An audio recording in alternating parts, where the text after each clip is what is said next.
বন্ধুসকল, আমি অসমীয়া সমাজত থাকিও অসমীয়া ফিল্মবোৰৰ বিষয়ে নাজানো। মই নিজে মাত্ৰ 3খন অসমীয়া ফিল্ম চাইছোঁ, কিন্তু আজি যেতিয়া এই আমিষ নামৰ চিনেমাখন চাইছোঁ তেতিয়া মই হতভম্ব হৈ গৈছোঁ।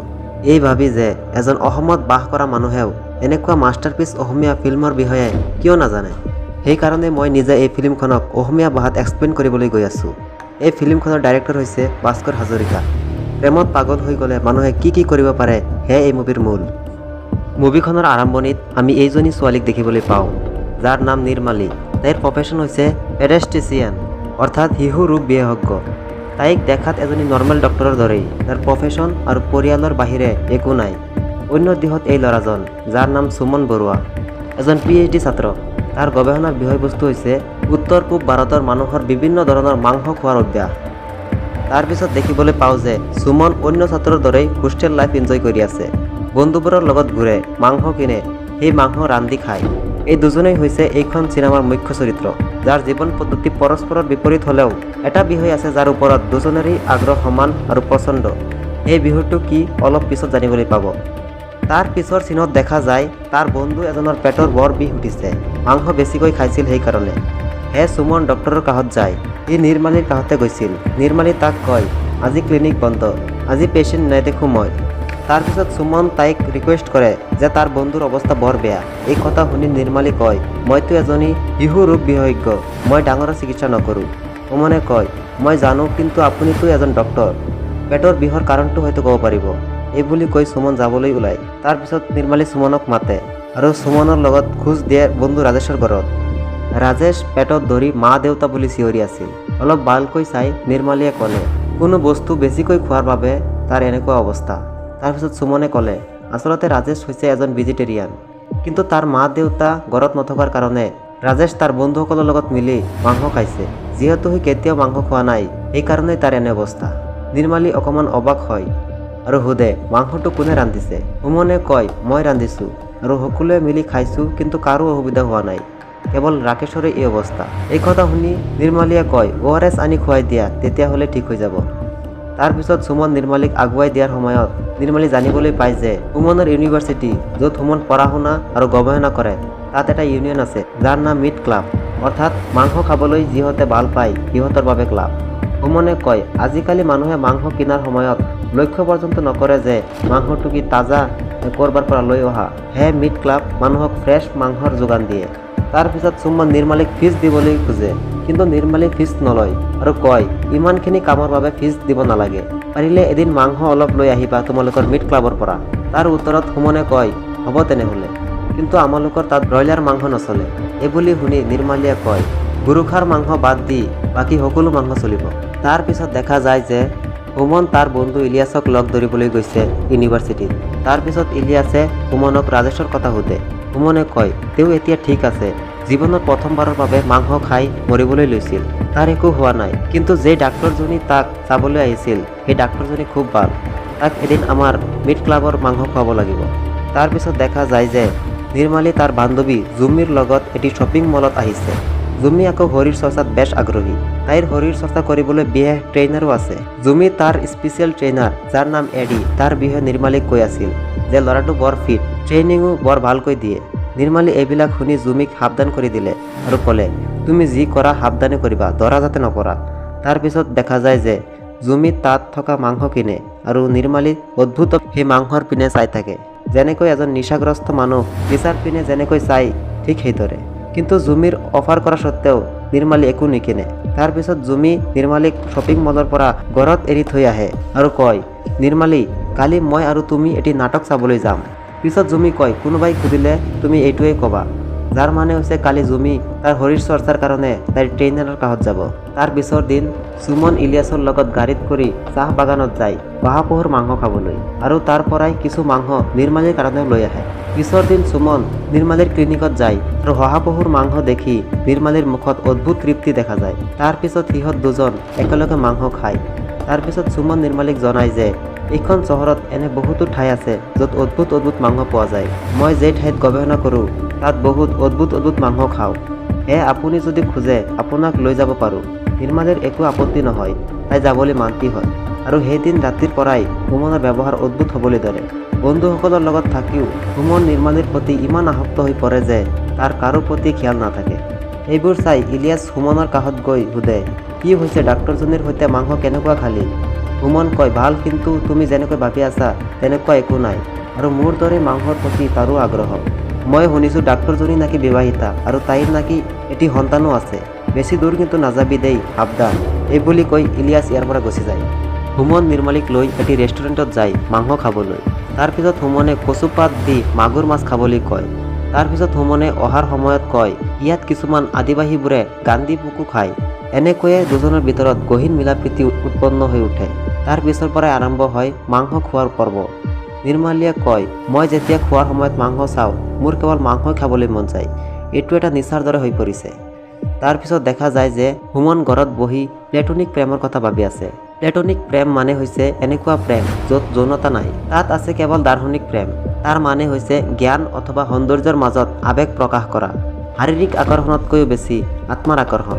সুমন জানে নিৰ্মালী বিবাহিতা, তাৰ স্বামী তাৰ পৰা দূৰত থাকিলেও তাই অন্য কোনো সম্পৰ্কত ভৰি নিদিব ইমান সহজতে। সুমনৰ কথা বাৰ্তাৰ অদ্ভুত টান চাই নিৰ্মালী বুজি উঠে যে সুমন তাৰ প্ৰতি দুৰ্বল হৈ উঠিছে।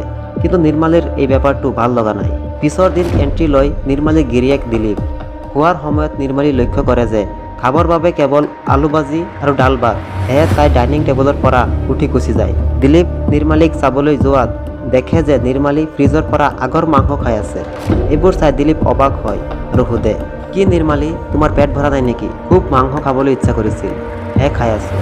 তাৰপিছত দেখা যায় নিৰ্মালী দিলীপক সুমনৰ সম্বন্ধে কৈ আছে যে সুমন নামৰ ল'ৰা এজনৰ লগত মোৰ পৰিচয় হৈছে, বহুত ভাল ল'ৰা, মাজে মাজে মাংস খুৱায়। দিলীপ কোনো গুৰুত্ব নিদিলেও কৈ উঠে, এদিন তাক আমাৰ ঘৰত মাতা, মাংস খোৱা।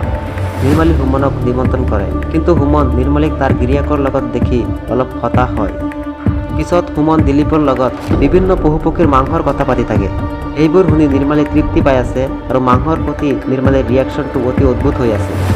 তাৰপিছত দেখা যায় এসময়ত নিৰ্মালী আৰু দিলীপৰ মাজত কাজিয়া হয়। দিলীপ এটি NGO সংস্থাত কাম কৰে, সেয়ে বেছিভাগ সময় বাহিৰত থাকিব লাগে। এইটো লৈয়ে সিহঁতৰ মাজত কাজিয়া। তাৰপিছত নিৰ্মালীক খং কৰি সুমনৰ লগত দেখা কৰিবলৈ গুচি যায়। সেইদিন সুমনৰ লগত নিৰ্মালী কথা কোৱাৰ সময়ত নিৰ্মালী সোধে, আচ্ছা, তুমি যে কালি আমাৰ ঘৰত মাংসৰ বিষয়ে কৈ আছিলা, এইবোৰ কি তুমি খাইছা? সুমনে উত্তৰ দিলে, সকলোকেইটা খোৱা নাই, মাজে মাজে গৱেষণাৰ কাৰণে পঢ়ি পাইছোঁ। তাৰপিছত নিৰ্মালী সোধে, আচ্ছা সুমন, তুমি কুকুৰৰ মাংস খাই পাইছানে? সুমনে উত্তৰ দিলে, নহয়, কুকুৰবোৰক মই বৰ ভাল পাওঁ, সেইকাৰণে তাক নাখাওঁ।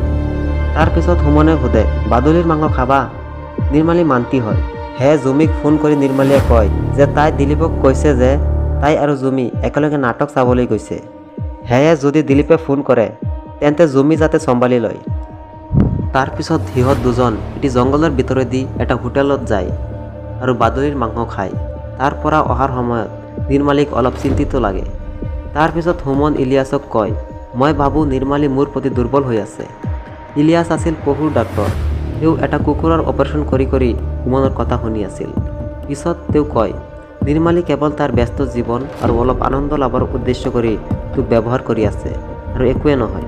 কিন্তু সুমনে এইবোৰত গুৰুত্ব নিদি নিৰ্মালীৰ ফটো মোবাইলত দেখি থাকে আৰু এই ফটো চাই চায়েই সি টোপনি যায় আৰু টোপনিত সপোন দেখে তেওঁ নিৰ্মালীৰ লগত শাৰীৰিক মিলন কৰি আছে আৰু প্ৰথম অৱস্থাত যেই প্ৰেম আছিল প্লেটনিক, সেই প্ৰেম হৈ গৈ আছে শাৰীৰিক।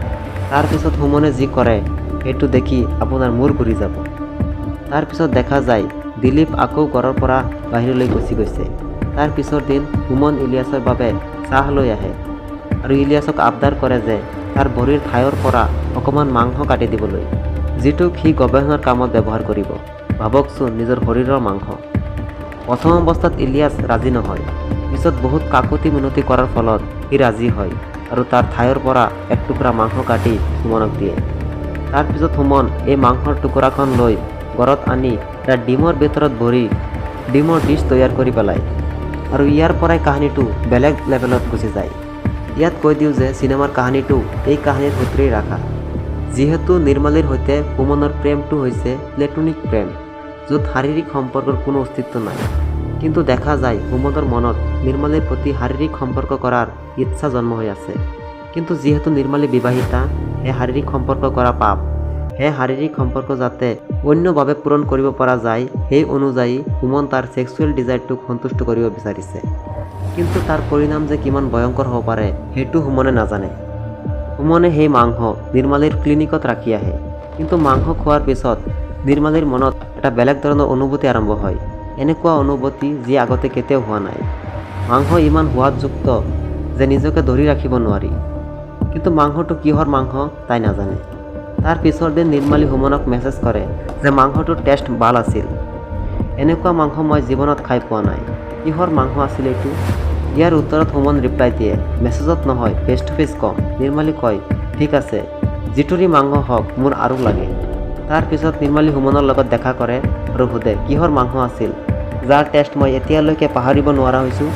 সুমনে প্ৰথমে অলপ ইফালে সিফালে চাই পিছত উত্তৰ দিলে, এইটো মোৰ শৰীৰৰ মাংস আছিল। তাৰ পিছত নিৰ্মালী তাৰ পৰা উঠি গুচি যায় আৰু বমি কৰিবলৈ চেষ্টা কৰে। কিন্তু অলপ স্বাভাৱিক হোৱাৰ পিছত নিৰ্মালী সেই মাংস খোৱাৰ কথা আকৌ ভাবি থাকে আৰু মুখ ধুই থাকে বহু সময় ধৰি, কাৰণ তেওঁ নিজৰ প্ৰজাতিৰেই মাংস পাইছে। তাৰ পিছত নিৰ্মালী এদিন সুমনৰ কাষত আহে এটি টিফিন বাটি লৈ মাংসৰ বাবে, আৰু সুমন পিছৰ পৰা প্ৰতি সপ্তাহে এদিন এদিন কৰি ইলিয়াছৰ পৰা নিজৰ শৰীৰৰ পৰা মাংস কাটি তাৰ পৰা নতুন নতুন অদ্ভুত অদ্ভুত ডিছ বনাই নিৰ্মালীক খুৱায়।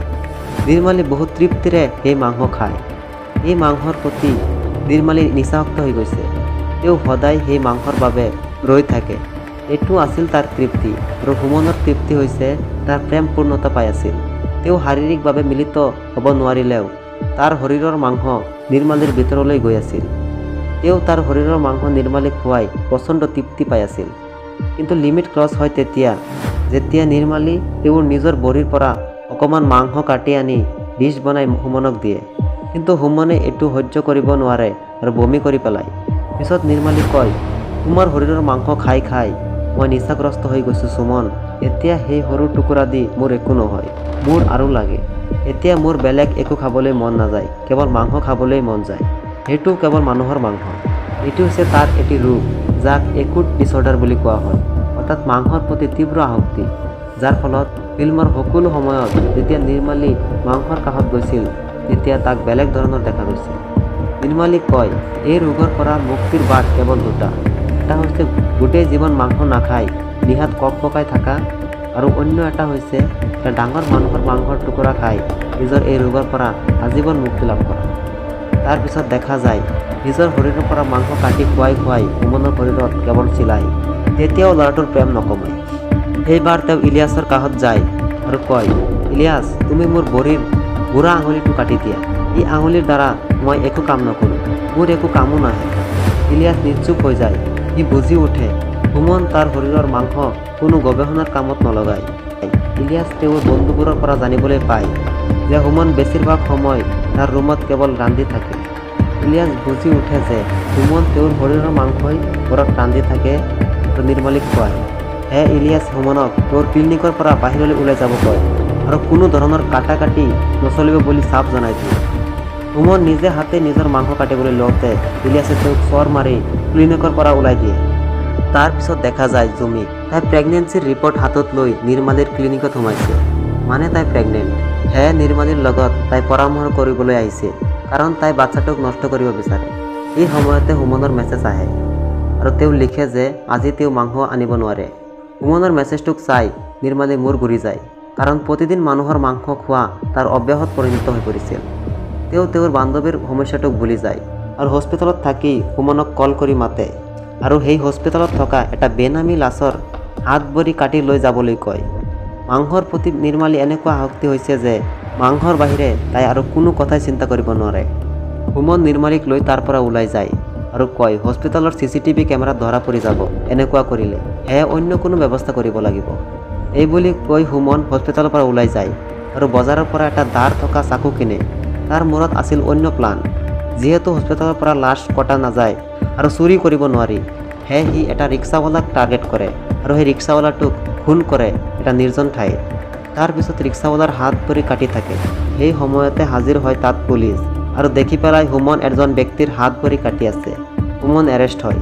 থানাত যেতিয়া সুমনক জিজ্ঞাসা চলিছিল তেতিয়া নিৰ্মালী মাংসৰ বাবে মেছেজ কৰে আৰু সেই মেছেজৰ সূত্ৰ ধৰি পুলিচে সকলো ঘটনা জানিবলৈ পায়। পিছৰ দিন নিৰ্মালীকো এৰেষ্ট কৰা হয়। গোটেই চহৰত স্প্ৰেড হৈ যায় এটা ভয়ংকৰ খবৰ যে চহৰত ধৰা পৰিছে 2 নৰখাদ্য যিসকল মানুহৰ মাংস খায়।